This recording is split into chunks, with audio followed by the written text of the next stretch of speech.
అనగనగా ఒక ఊర్లో ఒక రాజు ఉండేవాడంట. అయితే ఆ రాజుకి 7 కొడుకులు. ఆ కొడుకుల పేర్లేంటి? Tuesday, Wednesday, Thursday, Friday, Saturday, Sunday. అయితే ఆ 7 కొడుకులు 7 చేపలు తీసుకొచ్చారంట. ఆ చేపల పేర్లేంటి? సోమవారం, మంగళవారం, మంగళవారం, గురువారం, శుక్రవారం, శనివారం, ఆదివారం. అయితే ఆ 7 చేపల్ని ఎండబెట్టాడంట రాజు, అదే కొడుకులు. అయితే అందులో ఒక చేప ఎండిపోలేదంట. అయితే రాజు ఆ చేప దగ్గరికి వెళ్ళి చేప ఎందుకు ఎండిపోలేదు అని అడిగాడంట. అయితే గడ్డి అడ్డం వచ్చింది అని అంటాడంట. అయితే గడ్డి దగ్గరికి వెళ్తాడంట చేప. ఎందుకు అడ్డం వచ్చావు?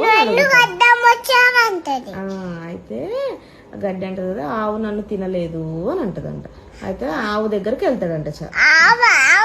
ఎందుకు తినలేదు అని అడుగుతాడు. అయితే యజమాని నన్ను వదిలిపెట్టలేదు అంటాడు. అయితే రాజు యజమాని దగ్గరికి వెళ్ళి, యజమాని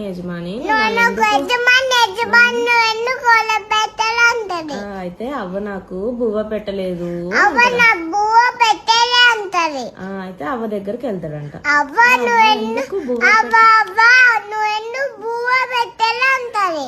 అయితే చిట్టి పాప ఏడ్చింది, అందుకే నేను బువ్వ పెట్టలేదు అంటాడు. అయితే రాజు మళ్ళీ చిట్టి పాప దగ్గరికి వెళ్తాడంట.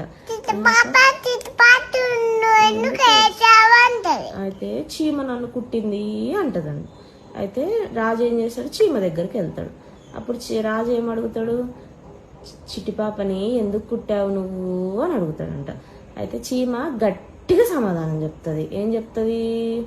నా బంగారు పుట్టలో ఏలు పెడితే కుట్టనా మరి అంటదంట. ఏమంటది? అప్పుడు రాజుకి ఆ ఆన్సర్ విన్నాక చెవులు బయలు గమ్మేస్తాయి అన్నమాట. అప్పుడు ఏమైంది? కథ కంచికి మన ఇంటికి.